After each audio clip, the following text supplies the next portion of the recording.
Hello friends, welcome to the JS luck study. आज हम गुप्त काल के पार्ट 2 का अध्ययन करेंगे। पहले अध्याय में हमने गुप्त काल के शासकों अभिलेखों के बारे में अध्ययन किया था। इस काल में हम इस काल की प्रशासनिक व्यवस्था, प्रांतीय शासन, धार्मिक व्यवस्था, मूर्ति काल, सामाजिक व्यवस्था इत्यादि के बारे में अध्ययन करेंगे। तो स्टार्ट करते हैं। सबसे पहले इस काल की प्रशासनिक व्यवस्था के बारे में जान लेते हैं। तो एक बात आपको मैं बता दूं कि इस काल के जो शासक थे स्वयं को उपाधियां दिया करते थे, और ये उपाधियां जो गुप्त काल के अभिलेख मिले हैं, शिलालेख मिले हैं, उनमें लिखी हुई हैं इनके नाम के आगे, जैसे कि परम भट्टारक, परमेश्वर, देवता, महाराजाधिराज। ये चंद्रगुप्त द्वितीय ने यह उपाधि ग्रहण की थी, महाराजाधिराज। मैंने आपको पहले वाले चैप्टर में बताया था।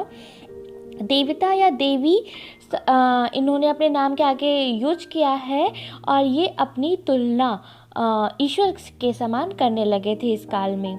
ठीक है, मतलब ये अपने आप को ईश्वर के समरूप बताने लगे थे। इन्होंने इस तरह की उपाधियां ग्रहण किया सा प्रतीत होता है। प्रांतीय शासन में जो प्रांत होते थे उन्हें भुक्त कहा जाता था।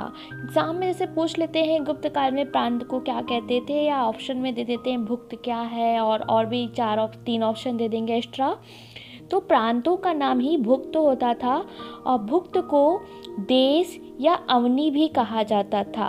और भुक्त का विभाजन विषय में होता था, जिसे जो आज के जिले हम समझते हैं, उस काल के जिले को विषय कहा जाता था। और विषय के जो प्रधान होते थे उन्हें विषयपति कहकर बुलाया करते थे। और जो जिले के अभिलेखागार होते थे उन्हें अक्षपटल कहते थे। और जो महापक्ष पटलिक के अधीन होता था। क्या अधीन होता था? जो विषय के अभिलेखागार होते थे। ठीक है, तो आगे पढ़ते हैं। गुप्त काल में न्याय विभाग का किसी तरह का उल्लेख नहीं लिखा है। कहाँ पर? मतलब जो अभिलेख या साक्ष्य मिले हैं, जो मैंने फर्स्ट चैप्टर में बताए थे, किंतु न्यायिक प्रणाली यहाँ पर थी। और गुप्त काल में ही पहली बार दीवानी फौजदारी की विशद व्याख्या की गई है। अब कहाँ की गई है? जो साहित्यिक साक्ष्य मिले हैं। और सम्राट को ही ऐसा प्रतीत होता है, जो साक्ष्य मिले हैं, कि इस काल में सम्राट जो होता था वही न्यायाधीश का कार्य करता था, और जिसका नाम महादंडनायक था, मतलब कहते थे उन्हें। इस काल में महाबल अधिकृत अधिकारी के अधीन सैनिक संगठन होता था, यानी कि सेना का सर्वोच्च अधिकारी का नाम क्या होता था? महाबल अधिकृत। ये एग्जाम में आता है, इस तरह के नाम क्या थे उस काल में। हाथी घोड़ा दोनों ही ये लोग अपनी सेना को शामिल करते थे, जबकि कि ये चक्रवर्ती सम्राट थे, तो इस तरह से ये इन लोग के पास काफ़ी विशाल सेना हुआ करती थी। गुप्त काल की जो समाज की व्यवस्था थी वो कैसी थी देख लेते हैं। तो इस काल में ये चतुर्वर्ण व्यवस्था थी, जिसमें ब्राह्मण, क्षत्रिय, वैश्य, शूद्र थे। और स्त्रियों की स्थिति में काफ़ी गिरावट आ गई थी। अब बाल विवाह प्रारंभ हो गया था। याज्ञवल्क्य स्मृति में स्त्री के पठन पाठन पर भी रोक लगा दी थी, यानी कि स्त्री के पढ़ने पर भी रोक लगा दी गई थी। और जो कालिदास हैं चंद्रगुप्त द्वितीय समय के, उनके मेघदूत में दासी प्रथा और पर्दा प्रथा का भी उल्लेख मिलता है। इस तरह से कुल मिलाकर स्त्रियों की स्थिति में गिरावट आ गई थी। अब गुप्त काल की जो कला थी, साहित्य, उसके बारे में जान लेते हैं।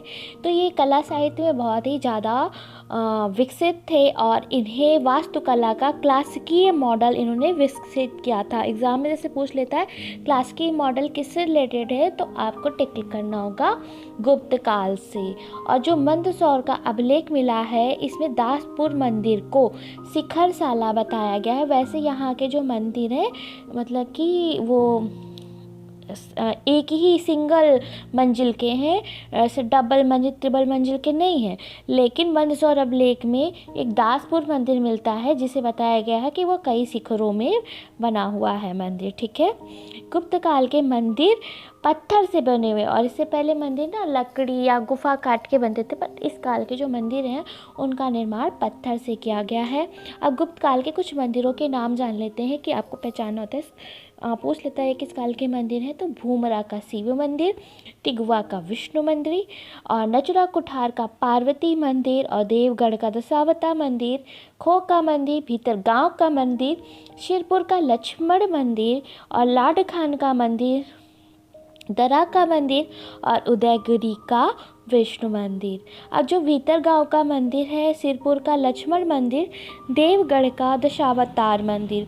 गुप्त काल में कौन एक शैली नई विकसित की गई थी, नागर शैली, जो कि नागर शैली क्या है, जो द्रविड़ शैली और वो जो होती है, एक बाद में द्रविड़ शैली और नागर शैली मिक्स करके, मैंने आपको चैप्टर में बताऊंगी आगे के, कि वेसर शैली बनी थी। ठीक है, एक द्रविड़ और नागर शैली का मिक्सर होता है वेसर शैली, वो आगे विकसित होगी इसी गुप्त काल के बाद। अब हम पढ़ लेते हैं मूर्ति कला, चित्रकला और बाग कला के बारे में। तो मूर्ति कला में इस काल में उत्तर भारत में मथुरा कला का काफ़ी विकास हुआ था। मथुरा कला को मैंने बताया थी टोटली भारतीय कला है, और इसमें लाल रंग के पत्थर का प्रयोग किया जाता है। साथ ही जो सारनाथ की बौद्ध प्रतिमा मिली है, वो मूर्ति कला की सर्वोत्तम उदाहरण है गुप्त काल की।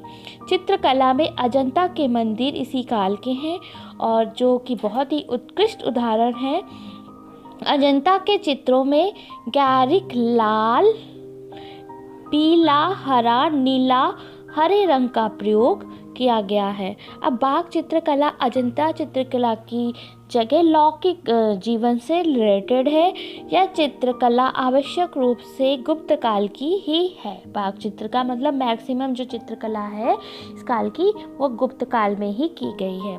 इसके अतिरिक्त जो साहित्यिक साक्ष्य इस काल के थे, इसमें विशाख दत्त का मुद्रा राक्षस है, देवी चंद्रगुप्तम है, पट्टी का रावण वध है, विष्णु शर्मा का पंचतंत्र है, शिखर कामनादक नीति शास्त्र है, डंडी का काव्यदर्श, उन्होंने 2 बुक लिखी थी, और एक 10 कुमार चरितम मुख्य है। अब धार्मिक व्यवस्था में हम जान लेते हैं, ये जो गुप्त काल के शासक थे, इन्होंने ब्राह्मण धर्म में खास करके भागवत धर्म को अपनाया था। मूर्ति पूजा यज्ञ के स्थान पर लोग उपासना में विशेष ध्यान देते थे, मतलब मूर्ति पूजा यज्ञ थोड़ा कम होने लगा, उपासना लोग ज़्यादा करने लगे।